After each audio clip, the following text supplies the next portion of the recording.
Hi guys, I am Vivek Shankar. In previous lecture, I discussed about the periodic properties and brief discussion about the effective nuclear charge and its periodic trends.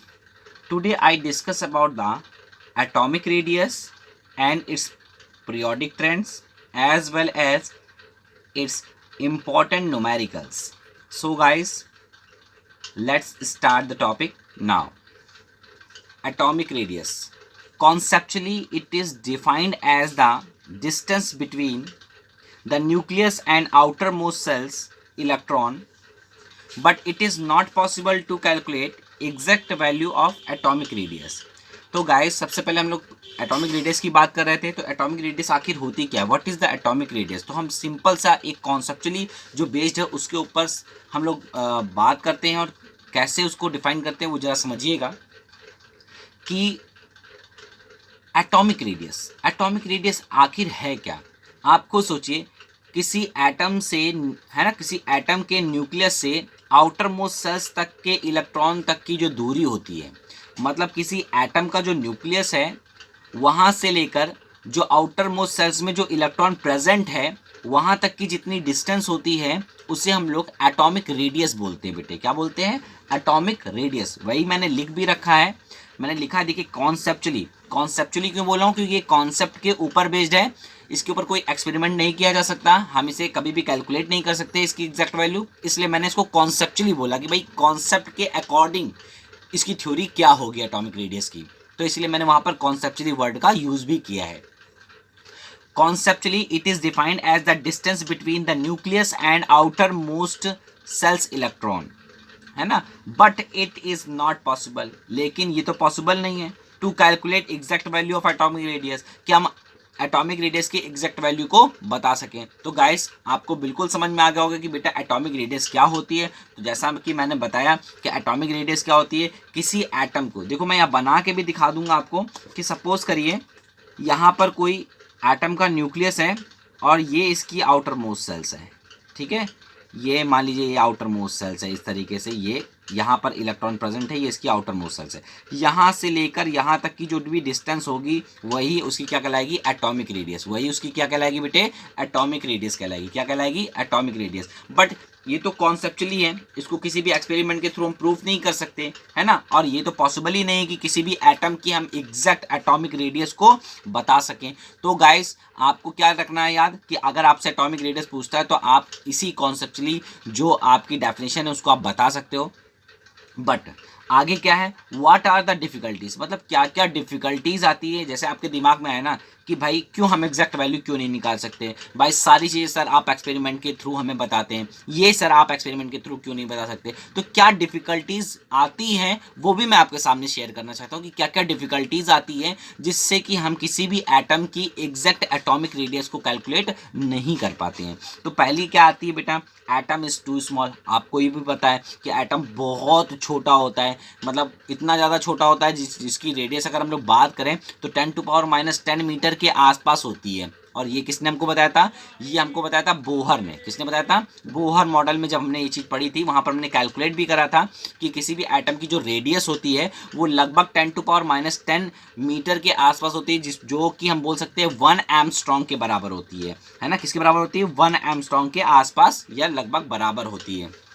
तो guys atom तो बहुत small है। अब आप समझ सकते हो 10⁻⁻10 metre का मतलब 1 एंगस्ट्रॉम बहुत छोटा है, तो हम कैसे कैलकुलेट करेंगे। दूसरी क्या चीज़ आती है आपके सामने, दूसरी डिफिकल्टीज क्या आती है, atom does not have well defined boundaries, है ना, because of number of fixed number of shells. ठीक है, तो कहने का मतलब क्या है बेटा, समझना बेटा, atom does not have well defined boundaries because of no fixed number of shells, क्योंकि उसके पास कोई number of shells, fixed number of shells नहीं होती हैं। मतलब उसके पास कोई वेल डिफाइंड बाउंड्रीज नहीं कि भैया ये लास्ट जो सेल है इसी में यहाँ तक की जो डिस्टेंस है वही मानेंगे।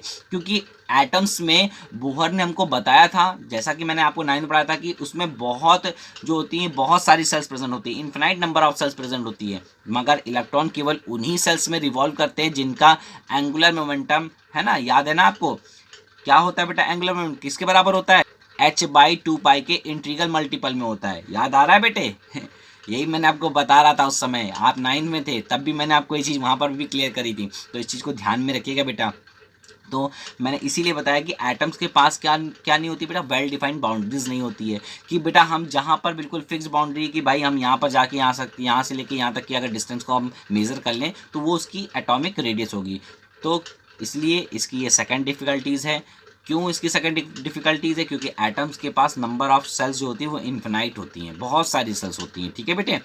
तो इसीलिए आप इसके पास कोई वेल डिफाइंड बाउंड्रीज नहीं होती, इसलिए हमें एटॉमिक रेडियस को कैलकुलेट करने में ये डिफ़िकल्टीज़ का सामना करना पड़ता है। दूसरा तो मेरा डिफ़िकल्टीज़ होगी। अब तीसरी बेटा डिफ़िकल्टीज़ मेरी क्या होती है? तीसरी डिफ़िकल्टीज़ मेरी होती है atom does not have wave nature of electron. Third जो डिफिकल्टीज है मेरी वो क्या है बेटा? Wave nature of electron.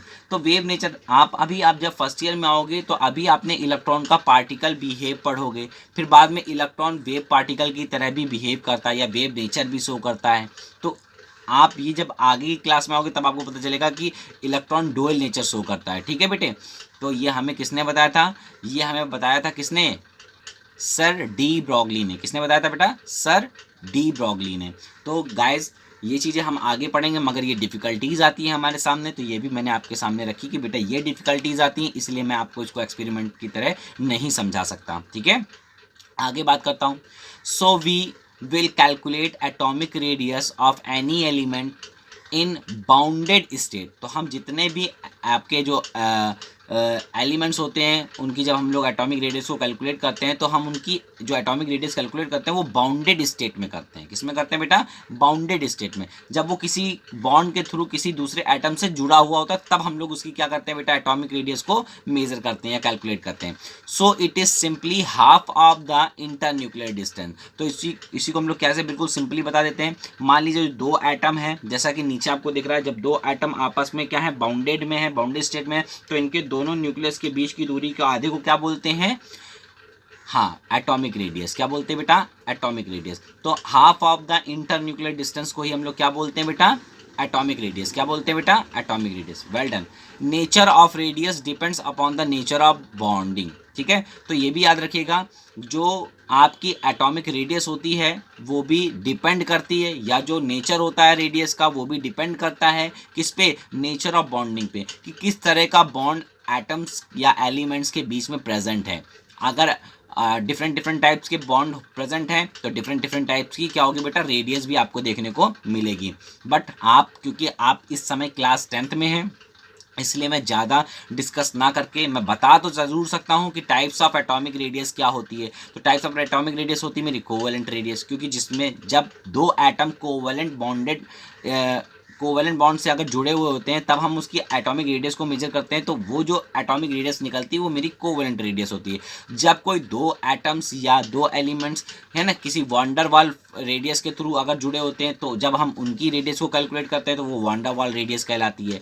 जब कोई दो मेटल्स आपस में जुड़े होते हैं मेटालिक बॉन्ड के थ्रू, तब जब हम उसकी रेडियस को मेजर करते हैं या कैलकुलेट करते हैं तो वो रेडियस मेरी मेटालिक रेडियस कहलाती है ना। जब किसी मैं आयंस की बात करता हूँ, जब किसी आयन की रेडियस को मैं कैलकुलेट करता हूँ, सपोज करें कटायन की या एनायन की रेडियस को कैलकुलेट करता हूँ, तो इस टाइप की जो रेडियस होती है वो मेरी आयनिक रेडियस कहलाती है। बट गाइस टुडे आज आप क्या देख रहे हो? आज आप हाई स्कूल में हो, इसलिए केवल और केवल सिर्फ और सिर्फ मैं कोवेलेंट रेडियस को ही फोकस करूँगा, है ना। बाकी जब आप बाद में हाई स्कूल को पास आउट करके जब फर्स्ट ईयर में आएंगे तो मैं इसको बहुत डिटेल में पढ़ाता हूँ बेटे, ठीक है, समझिएगा।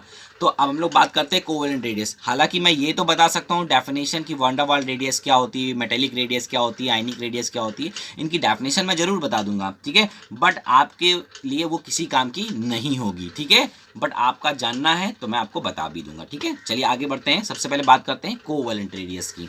तो गाइस कोवेलेंट रेडियस क्या होती है? It is defined as the half of the internuclear distance between two atoms which are bonded by single covalent bond. मतलब जब दो एटम्स किसी सिंगल बॉन्डेड कोवेलेंट बॉन्ड से जुड़े होते हैं तो उनके दोनों के न्यूक्लियस के बीच की बहुत ध्यान सुनिएगा, उन दोनों एटम के न्यूक्लियस के बीच की दूरी के आधे को हम लोग क्या बोलते हैं, कोवेलेंट रेडियस। गाइस क्या बोलते हैं, कोवेलेंट रेडियस। इसीलिए मैंने वहाँ डेफिनेशन भी बिल्कुल क्लियरली करी है कि आप समझ जाएंगे। It is defined as the half of the internuclear distance, मतलब दोनों एटम के न्यूक्लियस के जो डिस्टेंस है उसकी हाफ, है ना। कब, जब दोनों एटम जो हों वो सिंगल कोवेलेंट बॉन्ड से क्या हो बेटा, जुड़े हुए हों। तब जब हम लोग उसकी जो रेडियस को मेजर करते हैं तो वो रेडियस मेरी कहलाती है कोवेलेंट रेडियस। क्या कहलाती है बेटे, कोवेलेंट रेडियस। तो आप इसको इसी तरह लिखिएगा कि it is defined as the half of the internuclear distance between two atoms which are bonded by single covalent bond। अच्छा, इसको कैलकुलेट भी कैसे करते हैं, देखिए मैंने यहाँ पर आपको बताया भी है, उसको भी चीज़ें बेटा समझ के चलिएगा।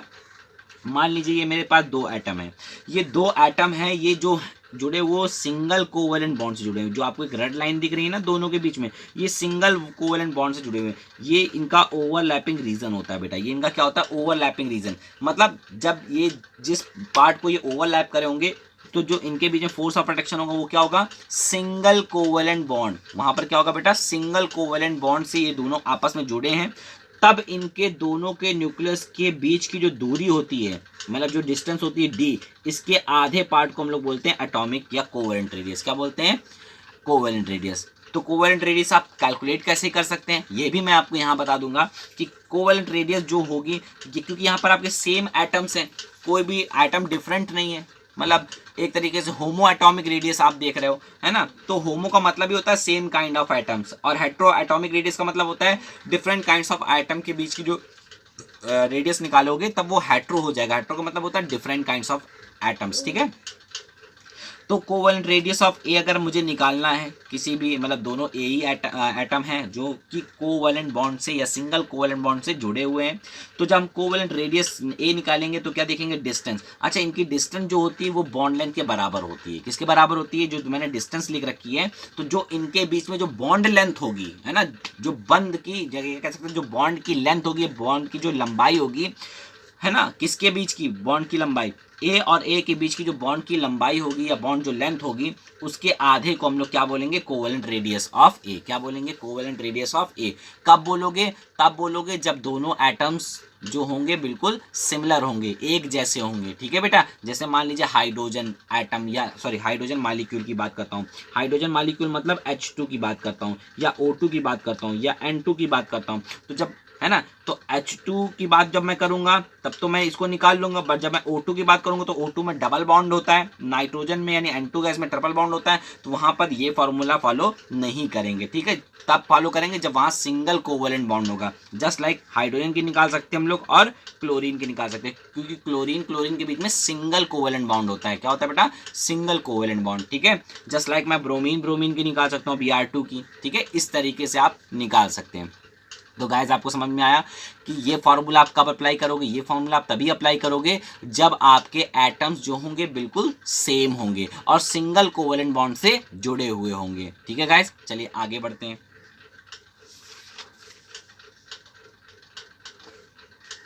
आगे क्या है बेटा, सिंगल कोवेलेंट, है ना, सिंगल बॉन्डेड कोवेलेंट रेडियस। जो सिंगल बॉन्डेड कोवेलेंट रेडियस होती है वो दो तरीके की हो सकती है, जैसा कि मैंने बताया, होमो एटॉमिक भी हो सकती है और हेट्रो एटॉमिक भी हो सकती है। होमो एटॉमिक जिसमें same kind of atom present हो, एक जैसे यानी सिमिलर एटम जब प्रेजेंट होंगे तो हम लोग उसको बोलेंगे होमो एटॉमिक। जब different types of atom present होंगे तो हम लोग उसको क्या बोलेंगे, हेट्रोएटॉमिक। क्या बोलेंगे बेटा, हेट्रोएटॉमिक। तो इसी तरीके से मैं कैलकुलेट कैसे करते हैं उसको भी मैं यहाँ पर थोड़ा सा डिस्कस कर दे रहा हूँ कि मान लीजिए मेरे पास केस 1 है, मतलब होमोएटॉमिक है। होमोएटॉमिक का मतलब दोनों जो एटम्स है मेरा, ये भी ए है और ये भी ए है, इनके बीच में कोई भी किसी भी तरीके का डिफरेंस नहीं है और दोनों सिंगल कोवेलेंट बॉन्ड से जुड़े हुए हैं। और ये जो आपको दिख रहा है ये इनका ओवरलैपिंग रीजन है। ये क्या बेटा, इनका ओवरलैपिंग रीजन है। इसी में आपका क्या बना है बेटा, इसी में आपका सिंगल कोवेलेंट बॉन्ड है। क्या बेटा, सिंगल कोवेलेंट बॉन्ड है। तब आप रेडियस कैसे निकालोगे, radius of A is equal to distance between या बॉन्ड लेंथ बिटवीन ए और ए डिवाइडेड बाय 2। आसानी से आप निकाल सकते हो इसको, ठीक है। नेक्स्ट अगर बात करता हूँ, ठीक है, केस 2, अगर मान लीजिए हेट्रोएटॉमिक है तो हेट्रोएटॉमिक मतलब different kinds of atom present होंगे। मान लीजिए एक एटम मेरा ए है तो दूसरा बी है, एटम पहला मेरा क्या है, ए है तो दूसरा बी है। अब इसके लिए किस तरह से आप कैलकुलेट करते हो वो भी ध्यान रखिएगा बेटे। मान लीजिए डिस्टेंस ऑफ ए बी, जो बॉन्ड लेंथ है ए बी के बीच की, वो बराबर होगी डिस्टेंस बिटवीन द ए और बी। तो ए और बी की जो डिस्टेंस होगी उसी के बराबर तो होगी। आगे देखिए, यहाँ पर भी दो केस फॉलो हो जाते हैं, क्योंकि जब हेट्रोटॉमिक आ जाता है तो उनकी इलेक्ट्रोनेगेटिविटी पे कुछ ना कुछ डिपेंड करने लगता है। सपोज करिए पहला मैंने क्या केस लिखा था उसमें, when electronegativity of atom is same. मान लीजिए दोनों एटम की जो इलेक्ट्रोनेगेटिविटी है वो क्या है बेटा, सेम हो। थोड़ा सा मैं ब्राइटनेस तेज कर दे रहा हूँ ताकि आपको दिखाई दे अच्छे से, है ना, है ना। When the electronegativity of atom is same, मान लीजिए दोनों जो आपके एटम है ए और बी, इन दोनों की इलेक्ट्रोनेगेटिविटी जो है वो बेटा सेम हो। इलेक्ट्रोनेगेटिविटी को भी अभी हम आगे डिस्कस करेंगे, ये भी एक पीरियोडिक प्रॉपर्टीज है जो किसी एटम के थ्रू हम लोग इसको एक्सप्लेन कर सकते हैं। ठीक है बेटे, अभी उसको भी डिस्कस करेंगे बहुत अच्छे से। तो आप देखिए तब आप आसानी से कौन सा फॉर्मूला लगा सकते हो, distance between A and B. Distance between A and B का मतलब होता है बॉन्ड लेंथ बिटवीन ए और बी, है ना। तो आप radius of A plus radius of B को आप जोड़ दोगे तो आपको डिस्टेंस मिल जाएगी, इसी के बराबर होगी। अगर आपको बॉन्ड लेंथ पता है, किसी एक की रेडियस दी गई है, तो आप दूसरे की रेडियस आसानी से निकाल सकते हो। ठीक है, दूसरा क्या हो सकता है, when the electronegativity of A is different from electronegativity of B. मान लीजिए दोनों एटम की जो इलेक्ट्रोनेगेटिविटी है वो डिफरेंट हो जाए, मतलब दोनों जो एटम्स हैं उनकी जो इलेक्ट्रोनेगेटिविटीज हैं वो डिफरेंट है, ए की अलग है बी की अलग है। तब आप इस फॉर्मूले से या इस फॉर्मूले से आप उसकी कोवेलेंट रेडियस को कैलकुलेट कभी भी नहीं कर सकते। तब आपको क्या करना पड़ेगा, तब आपको जो डिस्टेंस बिटवीन ए और बी है, मतलब जो बॉन्ड लेंथ है किसके बीच में, ए और बी के बीच में जो बॉन्ड लेंथ है, is equal to radius of A plus radius of B minus 0.09, ये कांस्टेंट है ना, into psi A minus psi B. Psi A जो है वो इलेक्ट्रोनेगेटिविटी की वैल्यू ऑफ ए, और साई बी क्या है, इलेक्ट्रोनेगेटिविटी वैल्यू ऑफ बी, है ना। तो इनका जो डिफरेंस होता है इसको बेटा हम लोग बोलते हैं, ये इक्वेशन होती है, इसका नाम है, लिख लीजिएगा बेटा इसका नाम, स्टीवेंसन एंड शूमेकर इक्वेशन। इसको क्या बोलते हैं, स्टीवेंसन एंड शूमेकर इक्वेशन। तो ये इस नाम से भी ये इक्वेशन जानी जाती है। तो गाइस इसको याद रखिएगा, ठीक है बेटा, आगे आने वाले समय में आपको बहुत ही फायदा देने वाली है। जहां पर बेटा आपको मैंने क्लियर किया कि जो आर ए है वो क्या है, single bonded covalent radius of ए।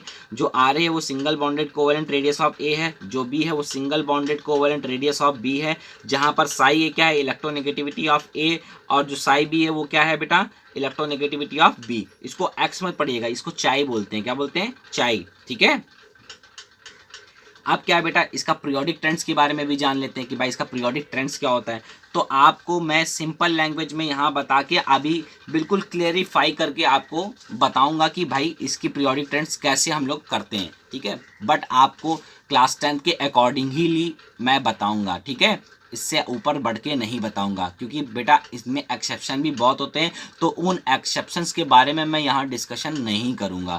मैं केवल डिस्कशन किसके बारे में करूँगा, आपके पीरियोडिक ट्रेंड जो नॉर्मल ट्रेंड्स होते हैं उन्हीं के बारे में डिस्कस करूँगा। जब आप हायर स्टडी या हायर क्लास में जाएंगे तब आप उनके जो एक्सेप्शंस हैं एटॉमिक साइज में उनके लिए भी, और कौन कौन से फैक्टर होते हैं उनके लिए भी मैं उस चीज़ को डिस्कस करूँगा बाद में। ठीक है, जब आप हायर क्लास में आएंगे। ठीक है, चलिए, तो on moving left to right atomic radius decreases. जैसे जैसे आप लेफ्ट टू राइट जाओगे तो क्या होगा बेटा, इफेक्टिव न्यूक्लियर चार्ज बढ़ जाता है, इस वजह से एटॉमिक जो रेडियस है वो डिक्रीज करने लगती है। तो आपको मैंने पीरियोडिक ट्रेंड्स बताया, सपोज करिए lithium, beryllium, boron, carbon, nitrogen, oxygen, fluorine, ये आपका क्या है बेटा, ये आपका सेकंड पीरियड का एलिमेंट है। तो सेकंड पीरियड को मैंने decreasing order of atomic radius में अरेंज कर रखा है। लिथियम की रेडियस ज़्यादा होगी बेरिलियम की रेडियस ज़्यादा होगी बोरान से, बोरान की रेडियस ज़्यादा होगी कार्बन से, कार्बन की रेडियस ज़्यादा होगी नाइट्रोजन से, नाइट्रोजन की रेडियस ज़्यादा होगी ऑक्सीजन से, ऑक्सीजन की रेडियस ज़्यादा होगी फ्लोरीन से। तो इट मीन्स दैट क्या है बेटा, जैसे आप left to right periodic table में चलोगे तो जो आपका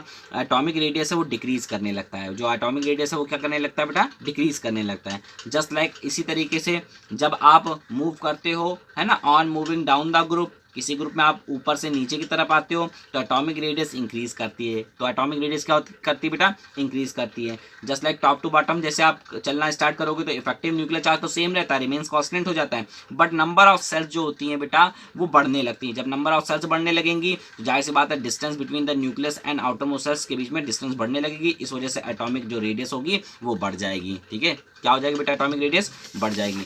चलिए आगे बढ़ते हैं, चीज़ों को और क्लियरिफाई करते हैं।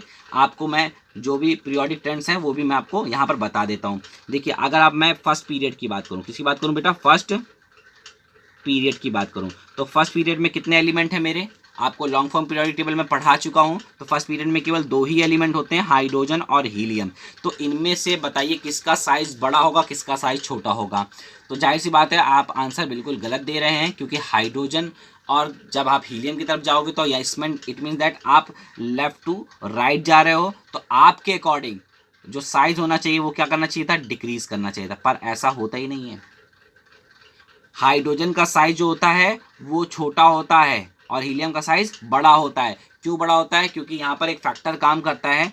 जो हीलियम गैस होती है इसमें कभी भी कोवेलेंट रेडियस नहीं होती, इसके अंदर क्या होती है बेटा, वांडर वाल रेडियस काम करती है। कौन सी रेडियस काम करती है, वांडर वाल रेडियस काम करती है। अच्छा रेडियस जब मैं बोलूंगा तो एक ही रेडियस या एक ही एलिमेंट की रेडियस की बात हो रही है। जब रेडियाई बोलूंगा तो रेडियस एक सिंगुलर वर्ड है और रेडियाई एक प्लूरल वर्ड है, ठीक है, इस बारे में भी आपको पता होना चाहिए। तो अब हाइड्रोजन के लिए तो हम लोग क्या करते हैं, कोवेलेंट रेडियस को मेजर करते हैं। क्यों बेटा, कोवेलेंट रेडियस को मेजर करते हैं, बट हीलियम के केस में हम लोग वान डेर वाल रेडियस को मेजर करते हैं। तो आपको एक ट्रेंड और बता देता हूं, जो कोवेलेंट रेडियस होती है वो हमेशा क्या होती है बेटा, छोटी होती है। वो हमेशा क्या होती है, छोटी होती है। किससे छोटी होती है, मेटेलिक रेडियस से। किससे छोटी होती है, मेटेलिक रेडियस से। और मेटेलिक रेडियस छोटी होती है वान डेर वाल रेडियस से। किससे छोटी होती है बेटा, वान डेर वाल रेडियस से। तो ये याद रखिएगा। हालांकि आपको मैंने मेटेलिक रेडियस और वान डेर वाल रेडियस नहीं बताई है, तभी आप इसका आंसर नहीं दे पाए थे। बट आपको याद रखना है, इस टाइप के क्वेश्चन जो होते हैं साइंस ओलंपियाड्स वगैरह में बहुत पूछे जाते हैं, ठीक है। जब भी आप कोई एंट्रेंस एग्जाम दोगे वहां पर भी इस टाइप के क्वेश्चन बहुत आते हैं। अब बात करते हैं सेकंड पीरियड की। तो सेकंड पीरियड में कितने एलिमेंट है मेरे, just like lithium, beryllium, boron, carbon, nitrogen, oxygen, fluorine, है ना, और नियॉन। तो नियॉन क्या है, एक नोबल गैस है। तो नोबल गैस है तो इसमें वान डेर वाल रेडियस है जो कि सबसे ज़्यादा बड़ी होगी। तो आप इसको, आपको मान लीजिए आपको इसको डिसेंडिंग ऑर्डर में इसको अरेंज करना था, तो कैसे करोगे, तो नियॉन की रेडियस तो सबसे ज़्यादा है, तो नियॉन की रेडियस क्या हो जाएगी, सबसे बड़ी। उसके बाद लिथियम की, उसके बाद किसकी हो जाएगी बेटा, बेरिलियम की, फिर किसकी हो जाएगी, बोरान की, फिर किसकी हो जाएगी, कार्बन की, फिर किसकी हो जाएगी, नाइट्रोजन की, फिर किसकी हो जाएगी, ऑक्सीजन की, फिर किसकी हो जाएगी, फ्लोरीन की। इस तरीके से आप ऑर्डर को भी लिख सकते हैं, ठीक है। अगर मैं थर्ड पीरियड की बात करूं, देखिए जितना आपका हो सकता है मैं उतना उसको कवर अप करके चलूंगा ताकि आपको दिक्कत ही ना हो, है ना, according to the class 10th। Suppose करिए आपको पता है अच्छी तरीके से कि भाई थर्ड पीरियड में कौन कौन से एलिमेंट आते हैं। तो थर्ड पीरियड में आपके कौन कौन से एलिमेंट आते हैं, सोडियम, मैग्नीशियम, है ना, sodium, magnesium, aluminium, silicon, phosphorus, है ना, silicon, phosphorus, sulphur, chlorine, argon, यही तो होते हैं बेटा। क्यों भाई, अब क्या करूँगा, इनको मैं क्या करूँगा, डिक्रीजिंग ऑर्डर ऑफ इनकी एटॉमिक रेडियस में इनको अरेंज करता हूँ। तो आपको पता है आर्गन एक नोबल गैसेस है, तो नोबल गैसेस की रेडियस तो सबसे ज़्यादा बड़ी होती है। उसके बाद किसकी होगी बेटा, सोडियम की, क्योंकि लेफ्ट टू राइट जाने पे क्या हो रहा है बेटा, लेफ्ट टू राइट जाने पे रेडियस डिक्रीज करती है, आपने पढ़ा भी है। क्यों, क्योंकि इफेक्टिव न्यूक्लियर चार्ज बढ़ता है। जब इफेक्टिव न्यूक्लियर चार्ज बढ़ेगा तो जाहिर सी बात है, सोचो इफेक्टिव न्यूक्लियर चार्ज बढ़ेगा तो यानी कि इस न्यूक्लियस और इलेक्ट्रॉन के बीच में जो होगा वो जो इलेक्ट्रोस्टैटिक फोर्स है या जो अट्रैक्शन फोर्स है वो बढ़ेगा। इसका मतलब साइज छोटा हो जाएगा। क्या हो जाएगा बेटा, साइज छोटा हो जाएगा। तो सोडियम सबसे बड़ी साइज किसका होगा बेटा, आर्गन का, क्योंकि इसमें तो वान डेर वाल रेडियस काम कर रही है। उसके बाद सोडियम का होगा, देन किसका होगा बेटा, magnesium, then aluminium, then silicon, then phosphorus and then sulphur, and सबसे छोटा किसका होगा बेटा, क्लोरीन का।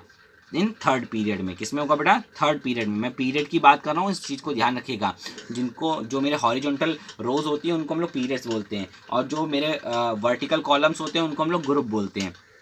चलिए इसी के बेसिस में अब ग्रुप की बात कर लेता हूँ, मतलब जीवन की बात करता हूँ। ग्रुप फर्स्ट की बात करें तो ग्रुप फर्स्ट में कौन कौन से एलिमेंट है, hydrogen, lithium, beryllium, hydrogen, lithium, sodium, है ना, हलीना कपूर, रायबरेली से फरार, है ना। मगर हम लोग फ्रेंशियम को नहीं लेते क्योंकि फ्रेंशियम जो होता है रेडियो एक्टिव एलिमेंट्स होता है, इसलिए फ्रेंशियम को हम लोग नहीं लेते हैं, ठीक है। यहीं सीजियम तक की हम लोग एटॉमिक रेडियस को मेजर करते हैं।